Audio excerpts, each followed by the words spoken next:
She wasn't fat, but she wasn't skinny. She loved restaurants, but not more than she hated her body. She kissed boys, but she didn't bring them home. She hated being home, but she didn't know where else to go. She wasn't shy, but she hated small talk. She craved deep conversations, but would never open up. She hated living, but she didn't want to die. She loved laughing, but not as much as she needed to cry. She wasn't a bad person, but she didn't feel good. She was always there for others, but herself never understood.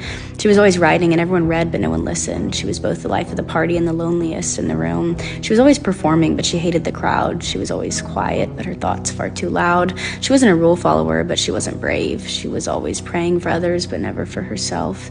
She wasn't ugly, but she wasn't beautiful. She wanted to be loved the way she loved others for once. She wasn't manipulative, but she knew how to lie. She didn't have her mother's temper, but she had her mother's sad eyes. She wanted her father's kindness, but she got his tendency to run away. She was always apologizing, but she never forgave herself. She was always running, chasing, seeking for something she couldn't grasp, always hungry, longing, itching for something she couldn't name, always bleeding, rotting, screaming for something to dull the pain, but no one saw, so you couldn't blame the world for ignoring the girl. She was always smiling, laughing, mending others' scars. She was always dreaming, never sleeping, always looking at the stars. She was born with wings instead of feet, always needing somewhere to flee, but she couldn't fly. Her baggage held her down. She wasn't depressed, at least she didn't think.